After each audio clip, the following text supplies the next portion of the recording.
Hello everyone, स्वागत है आप सभी का आपके अपने यूट्यूब चैनल एनजी क्लासेस में। आज की इस वीडियो आपके आने वाले एसएससी एमटीएस एग्जाम के लिए बहुत ही इंपॉर्टेंट होने वाला है, बिकॉज आज हम आपके लिए लाए हैं एसएससी एमटीएस 2024 स्टैटिक जीके का रैपिड रिवीजन सेशंस और ये इस सीरीज का पार्ट 4 है। इस सीरीज का बाकी सब पार्ट्स आपको इस वीडियो के डिस्क्रिप्शन बॉक्स में मिल जाएंगे। सो इस वीडियो को एंड तक आपको जरूर देखना है, बिकॉज यहाँ पे डिस्कस किए गए हर एक क्वेश्चन एग्जाम में बार बार पूछे गए हैं और हर एक पॉइंट एग्जाम के पॉइंट ऑफ व्यू से बहुत इंपॉर्टेंट होने वाला है। सो जुड़े रहिएगा हमारे साथ। चलिए शुरू करते हैं आज का पहला question. Which of the following articles is related to Jammu and Kashmir state of India? निम्नलिखित में से कौन सा अनुच्छेद भारत के जम्मू और कश्मीर राज्य से संबंधित है? Option A article 378, option B article 374, option C article 370 या फिर ऑप्शन डी आर्टिकल 366। तो फ्रेंड्स, इस प्रश्न का सही उत्तर है ऑप्शन सी आर्टिकल 370। आर्टिकल 378 के बारे में बात करें तो ये पब्लिक सर्विस कमीशन या लोक सेवा आयोग के प्रावधान के बारे में बताता है। आर्टिकल 374 के बारे में बात करें तो ये फेडरल कोर्ट के जजेस या फिर फेडरल कोर्ट में जितने भी पेंडिंग्स कामकाज हैं उसके बारे में बताता है। चलिए आपके लिए क्वेश्चन है, फेडरल कोर्ट ऑफ इंडिया कब एस्टैब्लिश किया गया था और किस एक्ट के कारण इसको या किस एक्ट के दौरान इसको एस्टैब्लिश किया गया था और वो एक्ट कब लागू हुआ था? आपको इन 3 प्रश्नों का उत्तर कमेंट बॉक्स में बताना है। कौन 3 प्रश्न? फेडरल कोर्ट ऑफ इंडिया कब एस्टैब्लिश हुआ था, किस एक्ट के दौरान इसको एस्टैब्लिश किया गया था और वो एक्ट कब से लागू हुआ था।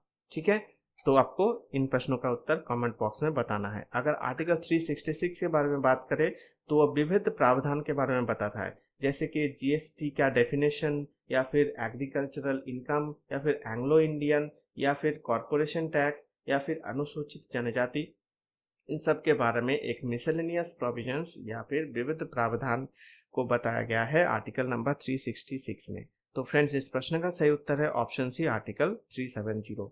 Next question, according to census 2011 what is the literacy rate of India? जनगणना 2011 के अनुसार भारत के साक्षरता दर कितनी है? Option A 74.04%, option B 94.01%, option C 64.40% या फिर ऑप्शन डी 84.02%।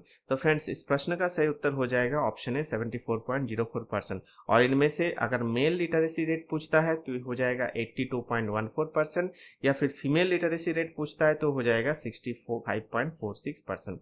चलिए देखते हैं अकॉर्डिंग टू सेंसस 2011 के कुछ इंपॉर्टेंट पॉइंट्स। अगर पूछता है फर्स्ट 3 स्टेट्स और यूटी, ठीक है, कौन सा है? पहले नंबर में हो जाएंगे केरला। केरल का लिटरेसी रेट कितना है? 93.91%। सेकंड में हो जाएगा लक्षद्वीप। लक्षद्वीप का लिटरेसी रेट 92.28%। थर्ड में है मिजोरम। मिजोरम का लिटरेसी रेट 91.58%। अगर एग्जाम में पूछता है लास्ट 3 स्टेट्स और यूटी कौन सा है, तो आपका फर्स्ट नंबर पे है राजस्थान। राजस्थान का लिटरेसी रेट है 67.06%। सेकंड है अरुणाचल प्रदेश 66.95% और थर्ड है बिहार 63.82%। ठीक है, मतलब नीचे से ऊपर में देखिएगा, सबसे कम है बिहार, उससे कम है अरुणाचल प्रदेश और ये उससे कम है राजस्थान। ठीक है, यहाँ पर कुछ पॉइंट्स और भी देख लेते हैं। अगर आपको पूछता है कि भारत में सबसे हाईएस्ट लिटरेसी रेट वाला डिस्ट्रिक्ट कौन सा है, जिले कौन सा है, तो हो जाएंगे मिजोरम का सेरचिप डिस्ट्रिक्ट।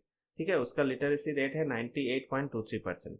अगर आपको पूछता है कि सबसे लीस्ट मतलब सबसे कम लिटरेसी रेट वाला साक्षरता दर वाला जिले कौन सा है, तो हो जाएगा एमपी या मध्य प्रदेश के अलीराजपुर। इसका लिटरेसी रेट है 37.22%। या फिर पूछता है सबसे कम साक्षरता दर वाला यूटी कौन सा है, यूनियन टेरिटरी कौन सा है, तो हो जाएगा दादरा एंड नगर हवेली। तो इनका लिटरेसी रेट है 77.24%। तो फ्रेंड्स, ये कुछ पॉइंट्स है आपको याद में रखना पड़ेगा। Next question, which of the following ions are responsible for hardness of water?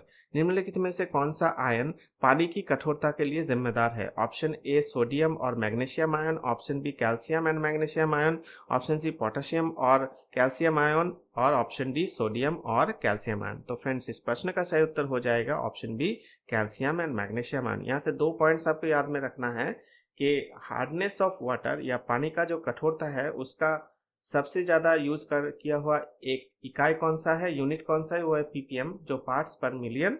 और एक पॉइंट है किस टेस्ट के द्वारा हमको या हम हार्डनेस ऑफ वाटर को मेजर करते हैं या हार्डनेस ऑफ वाटर का माप करते हैं, वो है सोप सोल्यूशन टेस्ट। फ्रेंड्स ये दो पॉइंट्स बहुत ही इंपॉर्टेंट है, एग्जाम में पूछा गया पॉइंट से, तो आपको याद में रख के चलना पड़ेगा। Next point, next question, when was the first amendment made to the Indian constitution? भारतीय संविधान का पहला संशोधन कब किया गया था? ऑप्शन है 1954, ऑप्शन बी 1951, ऑप्शन सी 1953 या ऑप्शन डी 1952। तो फ्रेंड्स इस प्रश्न का सही उत्तर हो जाएगा ऑप्शन बी 1951। तो जून 18 1951 में पहला संशोधन किया गया था भारतीय संविधान का, और ये किसके लिए किया गया था? शेड्यूल कास्ट, शेड्यूल ट्राइब या फिर बैकवर्ड क्लासेस के वेलफेयर के लिए, उनके कल्याण के लिए किया गया था। तो यहाँ पर फ्रेंड्स और एक पॉइंट याद में रखना है, तो यहाँ पर जो फंडामेंटल राइट्स है उसका प्रयोग को रेस्ट्रिक्ट करके किया गया था। फंडामेंटल राइट्स का प्रयोग को रेस्ट्रिक्ट करके किया गया था फर्स्ट अमेंडमेंट। फर्स्ट अमेंडमेंट से देख लेते हैं और कुछ पॉइंट्स। फर्स्ट अमेंडमेंट के द्वारा 9th शेड्यूल को भारतीय संविधान में जुड़ा गया था, ठीक है, और 31A और 31B जो आर्टिकल्स है उनको भी ऐड किया गया था फर्स्ट अमेंडमेंट के द्वारा या पहला संशोधन के द्वारा भारतीय संविधान के अंदर। तो ये कुछ पॉइंट्स है, आपको याद में रखना पड़ेगा। अगर 1954 के बात करें तो थर्ड संशोधन हुआ था भारतीय संविधान का 1954 में। अगर 1953 में बात करें तो आंध्र प्रदेश को भारत में पहला भाषाई राज्य का दर्जा दिया गया था 1953 में, और 1952 में सेकेंड अमेंडमेंट या फिर सेकेंड संशोधन हुआ था भारतीय संविधान का। तो ये कुछ पॉइंट्स है, आपको याद में रख के चलना पड़ेगा। Next question, in which of the following state of India the only floating park in the world is situated? विश्व का एकमात्र तैरता हुआ पार्क भारत के किस राज्य में स्थित है? Option A Meghalaya, option B Manipur, option C Tripura या ऑप्शन डी आसाम। तो फ्रेंड्स इस प्रश्न का सही उत्तर हो जाएगा ऑप्शन बी मणिपुर। तो उस पार्क का नाम क्या है? Keibul Lamjao national park, exam में पूछता है, याद में रखिएगा। तो ये कहाँ पर स्थित है? लोकटक जो ह्रद है उसका दक्षिणी तट पर स्थित है। लोकटक ह्रद क्या है? वो है largest fresh water lake in eastern India. Eastern India का सबसे बड़ा फ्रेश वाटर लेक है लोकटक लेक। ये एग्जाम में पूछता रहता है। अगर बात करें तो ये हम पॉइंट डिस्कस कर चुके हैं। ये भारत का, ये वर्ल्ड का आपका ओनली फ्लोटिंग नेशनल पार्क है, केबुल लामजाओ नेशनल पार्क। अगर मेघालय की बात करें तो मेघालय में ओनली 2 नेशनल पार्क स्थित है, एक है नॉकरेक नेशनल पार्क और दूसरा है बालपक्रम नेशनल पार्क। अगर त्रिपुरा की बात करें तो clouded leopard national park important national park है, और राजबाड़ी नेशनल पार्क, यहाँ पर भी 2 ही नेशनल पार्क है। अगर असम की बात करें तो कुछ इंपॉर्टेंट नेशनल पार्क है, दिहिंग पटकाई नेशनल पार्क या फिर काजीरंगा नेशनल पार्क या फिर मानस नेशनल पार्क।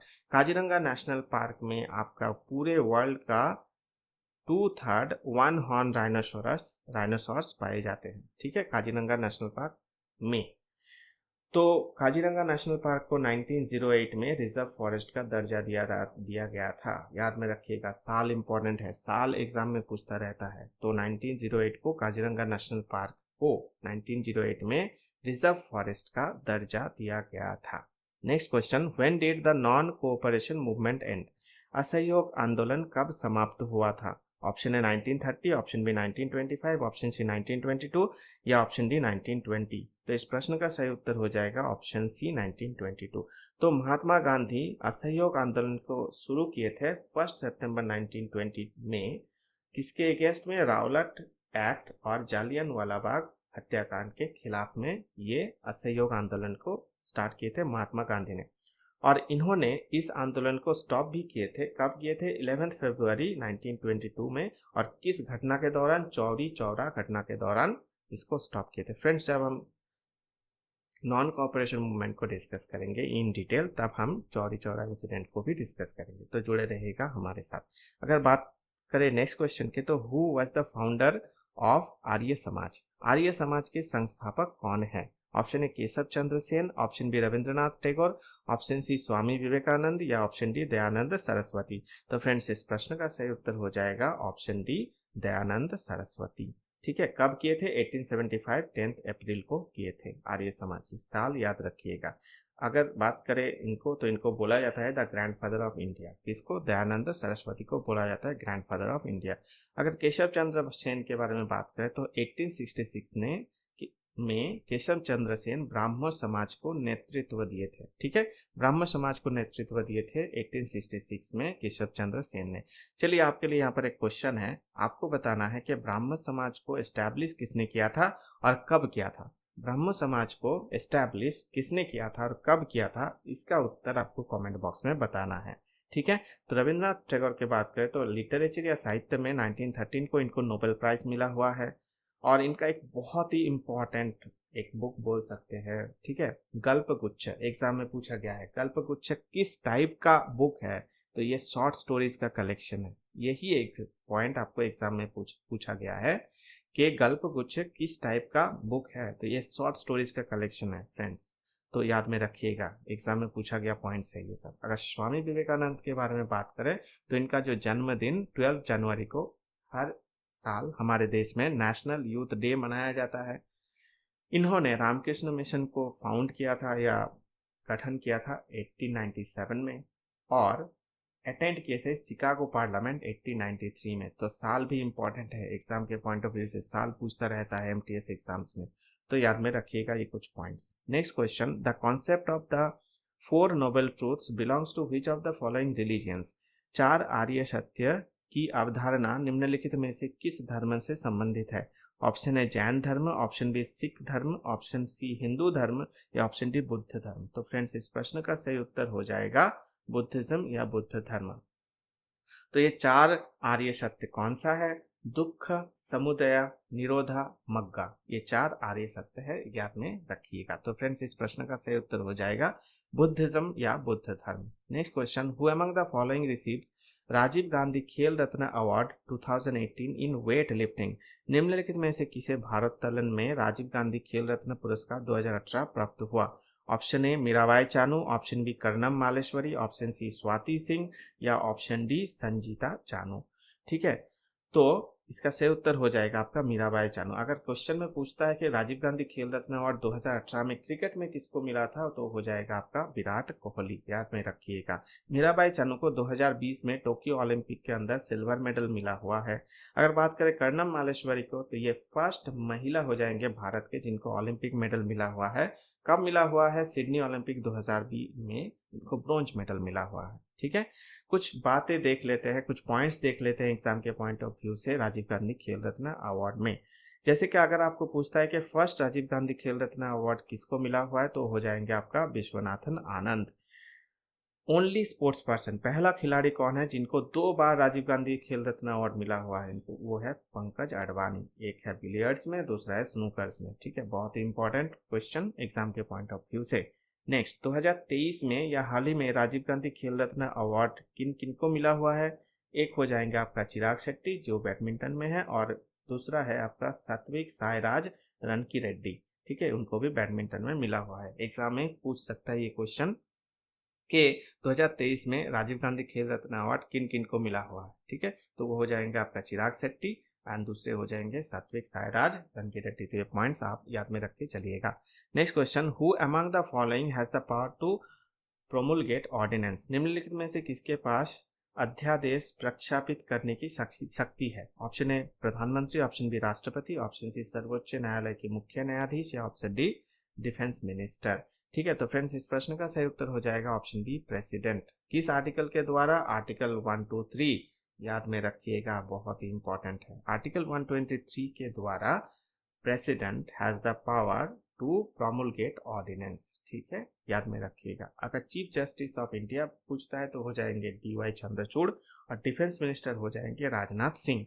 तो ये कुछ पॉइंट्स है आपको याद में रख के चलना पड़ेगा। Next question, who is the inventor of dynamite. Dynamite का आविष्कारक कौन है। ऑप्शन है Alfred Nobel, option B Marie Curie, option C Robert Oppenheimer या ऑप्शन डी ऑट्टो हैन। तो फ्रेंड्स इस प्रश्न का सही उत्तर हो जाएगा अल्फ्रेड नोबल।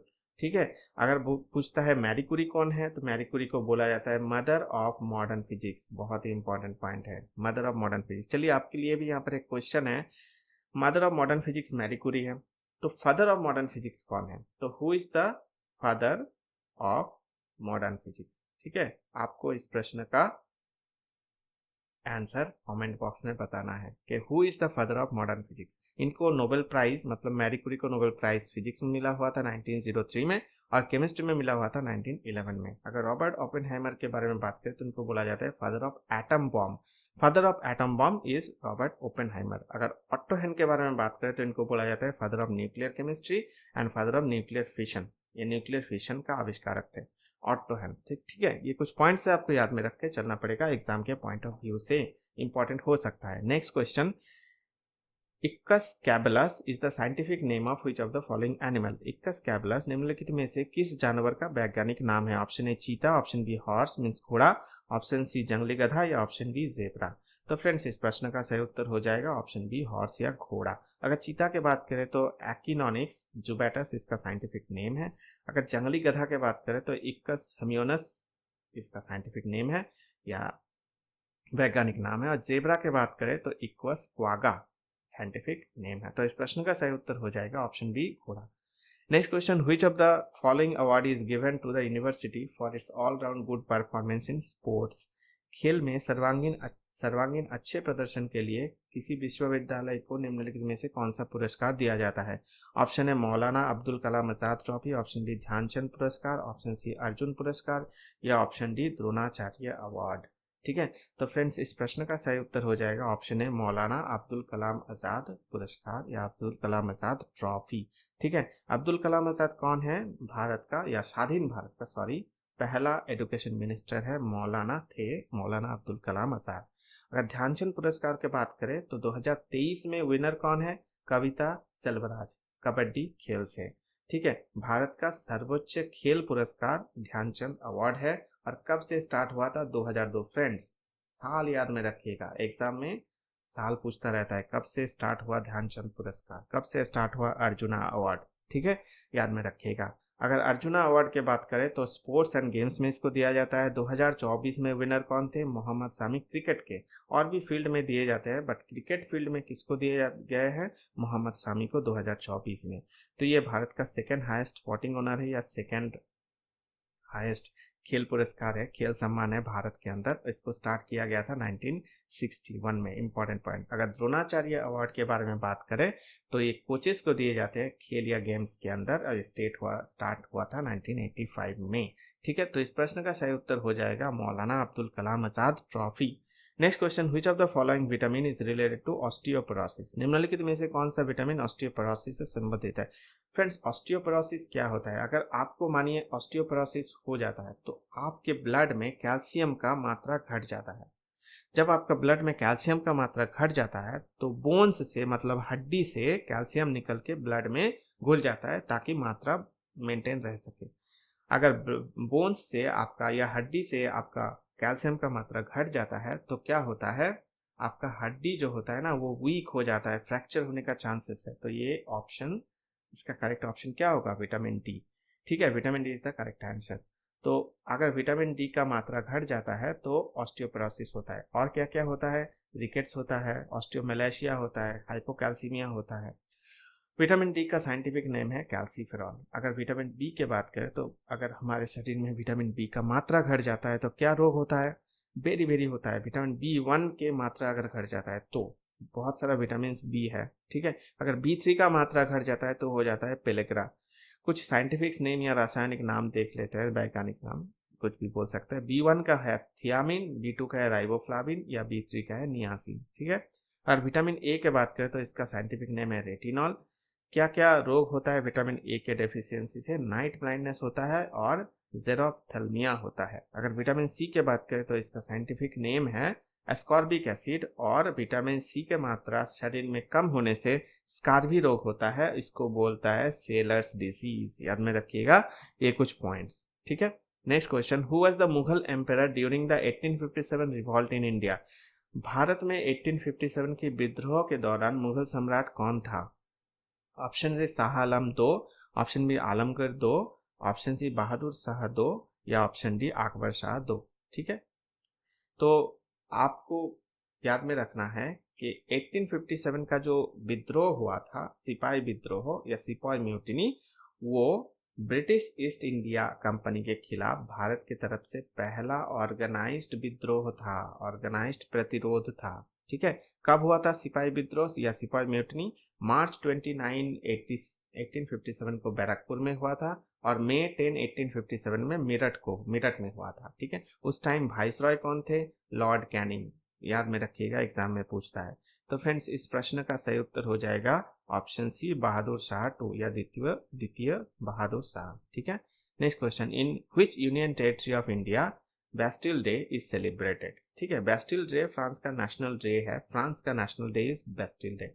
भारत के किस केंद्र शासित प्रदेश में बेस्टिल दिवस मनाया जाता है? Option A Lakshadweep, option B Daman and Diu, option C Dadra and Nagar Haveli, option D Puducherry. तो फ्रेंड्स, इस प्रश्न का सही उत्तर हो जाएगा पुडुचेरी, बिकॉज पुडुचेरी में फारसियों ने 300 साल तक राज किया था। तो इसका सही उत्तर हो जाएगा पुडुचेरी। कब मनाया जाता है? 14 जुलाई मनाया जाता है। तो ये नेशनल डे ऑफ फ्रांस है, बेस्टिल डे। ठीक है, याद में रखिएगा, यहाँ पर टॉर्च लाइट से रैली किया जाता है। ठीक है, बेस्टिल डे को मनाने के लिए। Next question, Which of the following is a communicable disease? निम्नलिखित में से कौन सा एक संचारी रोग है? ठीक है, तो संचारी रोग किसे क्या कहा जाता है? माने एक पर्सन से या एक एनिमल से दूसरे कोई पर्सन या दूसरे कोई एनिमल में अगर रोग फैलता है तो उसको बोला जाता है कम्युनिकेबल डिजीज या संचारी रोग। तो यहाँ पर ऑप्शन है मेसल्स, अस्थमा, डायबिटीज, अल्जाइमर। ठीक है, खसरा, अस्थमा, मधुमेह या अल्जाइमर। तो कुछ देख लेते हैं कम्युनिकेबल डिजीज कौन कौन से हैं। जैसे कि HIV एड्स है, ट्यूबरक्यूलोसिस या TB है, malaria, hepatitis, measles, dengue, chicken pox, common cold, जैसे हम लोग का ठंड लगता है सर्दी में, ठीक है, सर्दी लग जाता है, इन्फ्लुएंजा, ये सब एग्जाम्पल्स हैं। तो यहाँ पर साइड उत्तर या सही उत्तर हो जाएगा measles. Measles is the correct answer. Next, who is the writer of the book thoughts on Pakistan? Thoughts on Pakistan पुस्तक के लेखक कौन है? Option A Mohammad Ali Jinnah, option B doctor BR Ambedkar, option C Mahatma Gandhi या ऑप्शन डी राजेंद्र प्रसाद। तो फ्रेंड्स, इस प्रश्न का सही उत्तर हो जाएगा डॉक्टर BR अम्बेडकर। उनका बुक है थॉट्स ऑन पाकिस्तान। ठीक है, और कुछ इनका इंपॉर्टेंट बुक्स है देख लेते हैं, जैसे एनिहिलेशन ऑफ कास्ट, इनका एक इंपॉर्टेंट बुक है। द अनटचेबल्स, बहुत ही इंपॉर्टेंट बुक है डॉक्टर अम्बेडकर के। मोहम्मद अली जिन्ना को बोला जाता है first governor general of Pakistan. Pakistan के फर्स्ट गवर्नर जनरल थे मोहम्मद अली जिन्ना। इनका कुछ इंपॉर्टेंट बुक्स है, क्वायद आजम या फिर द नेशंस वॉइस। अगर महात्मा गांधी की बात करें तो इनका कुछ इंपॉर्टेंट बुक्स है, हिंद स्वराज या फिर इंडिया ऑफ माई ड्रीम्स, ये बहुत ही इंपॉर्टेंट है, एग्जाम में पूछता रहता है। या फिर राजेंद्र प्रसाद के जी के कुछ अगर बुक्स देखें तो इंडिया डिवाइडेड एक इंपॉर्टेंट बुक है, द यूनिटी ऑफ इंडिया एक इंपॉर्टेंट बुक है राजेंद्र प्रसाद जी के। तो इस प्रश्न का सही उत्तर हो जाएगा option B, doctor BR Ambedkar. Next question, Yogesh Kathuniya, ठीक है, is associated with which of the following sports? Yogesh Kathuniya निम्नलिखित में से किस खेल से संबंधित है? ऑप्शन ए हाई जंप या ऊंची कूद, option B discus throw, option C 10 metre air rifle या ऑप्शन डी बैडमिंटन। तो फ्रेंड्स, इस प्रश्न का सही उत्तर हो जाएगा ऑप्शन बी, डिस्कस थ्रो। तो इस साल पेरिस पैरालंपिक 2024 के अंदर योगेश कथुनिया को उनका सेकंड सिल्वर मिला हुआ है डिस्कस थ्रो इवेंट में, और इनका कैटेगरी था F56। इनको फर्स्ट सिल्वर मिला हुआ था टोक्यो पैरालंपिक में 2020 में, और इनका कैटेगरी सेम था। अगर ऊंची कूद के बारे में बात करें तो इस साल पेरिस पैरालंपिक में 2024 को प्रवीण कुमार को गोल्ड मेडल मिला हुआ है। इनका इवेंट था मेंस हाई जंप और इनका कैटेगरी था T64। निषाद कुमार को सिल्वर मेडल मिला हुआ है पेरिस पैरालंपिक 2024 में, और इनका इवेंट था मेंस हाई जंप, इनका कैटेगरी था T47। अगर 10 मीटर एयर राइफल की बात करें तो अपनी लेखारा इस साल पेरिस पैरालंपिक 2024 के अंदर अपना सेकंड गोल्ड मेडल हासिल किए हुए हैं, और इनका इवेंट था 10 metre air rifle standing. Manish Narwal को इस साल सिल्वर मेडल मिला हुआ है पेरिस पैरालंपिक 2024 के अंदर, इनका इवेंट था मेंस 10 मीटर एयर पिस्टल, इनका कैटेगरी था SH1। अगर बैडमिंटन की बात करें तो इस साल 2024 में पेरिस पैरालंपिक के अंदर नीतीश कुमार को गोल्ड मेडल मिला हुआ है, और इनका इवेंट था मेंस सिंगल SL3। फ्रेंड्स, यहाँ पर एक इंपॉर्टेंट पॉइंट नीतीश कुमार से याद रखिएगा कि Nitish Kumar becomes the world's number 1 badminton player in men's single SL3 category. Men's single SL3 category के अंदर नीतीश कुमार विश्व का पहला बैडमिंटन प्लेयर बन चुके हैं। ठीक है, T मुरुगेसन को सिल्वर मेडल मिला हुआ है 2024 पेरिस पैरालंपिक के अंदर, इनका इवेंट था वुमेन सिंगल SU5। और सुहास यथिराज को सिल्वर मेडल मिला हुआ है पेरिस पैरालंपिक 2024 के अंदर मेन सिंगल SL4। फ्रेंड्स, आपको इस वीडियो के डिस्क्रिप्शन बॉक्स में पेरिस पैरालंपिक 2024 से जुड़े 2 वीडियोस मिल जाएंगे या 2 वीडियोस के सीरीज मिल जाएंगे, जहां पर हम हर एक पॉइंट को इन डिटेल डिस्कस किए हुए हैं।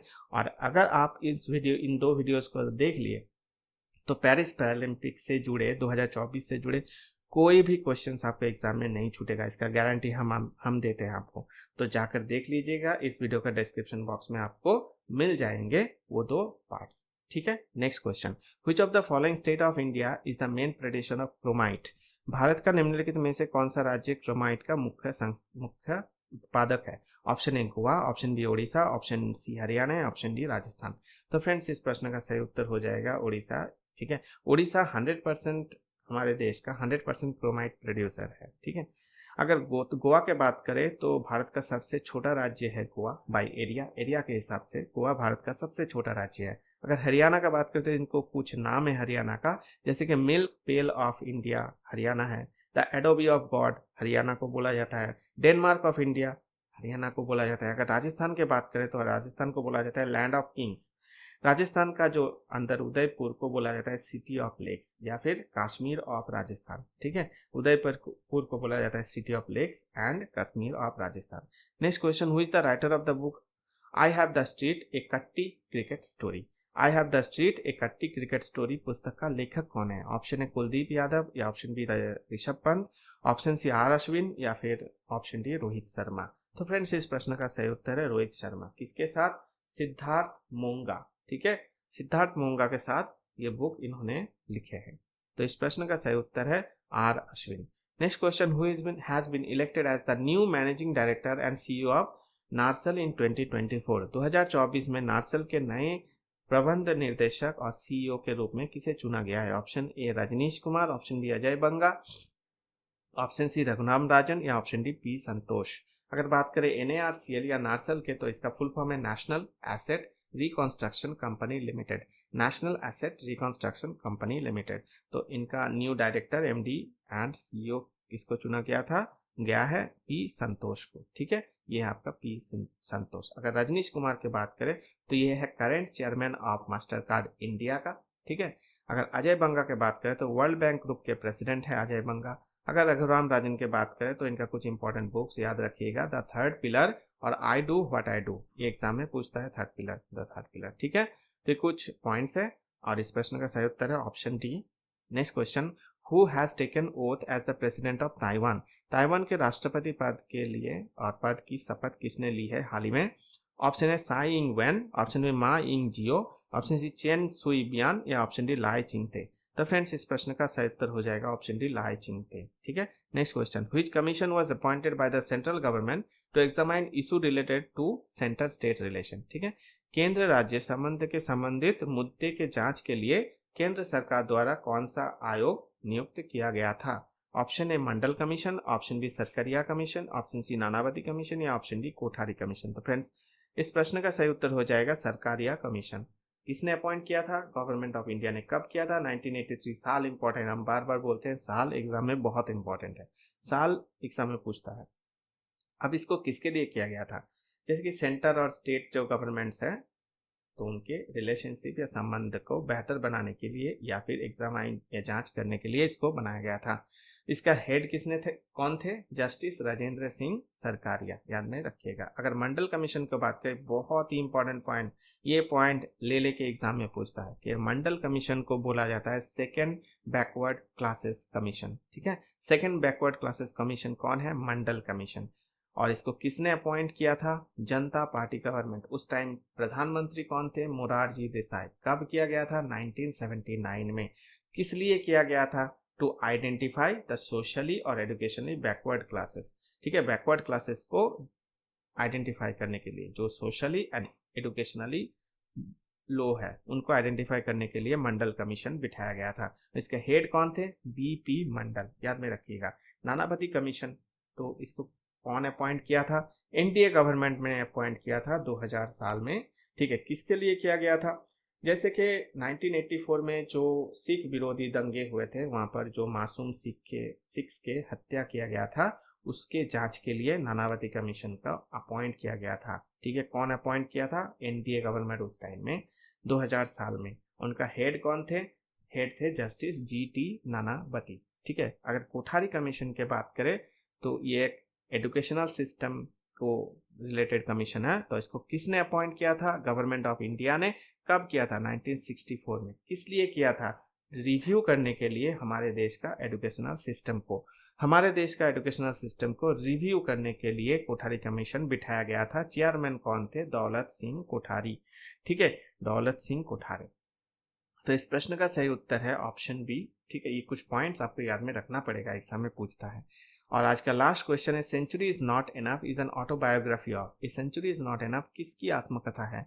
Option A Sachin Tendulkar, option B Rahul Dravid, option C Sourav Ganguly या ऑप्शन डी अनिल कुंबले। तो फ्रेंड्स, इस प्रश्न का सही उत्तर हो जाएगा ऑप्शन सी सौरव गांगुली। सौरव गांगुली का आत्मकथा है सेंचुरी इज नॉट इनफ। अगर सचिन तेंदुलकर की बात करें तो प्लेइंग इट माई वे इनका आत्मकथा है सचिन तेंदुलकर का।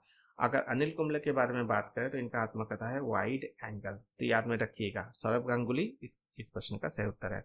So friends, thanks for watching this video. अगर ये वीडियो आपको जरा सा भी इंफॉर्मेटिव लगा तो वीडियो को लाइक करें, कमेंट करें और अपने दोस्तों के साथ ज़्यादा से ज़्यादा शेयर करें। Till then, take care and bye bye.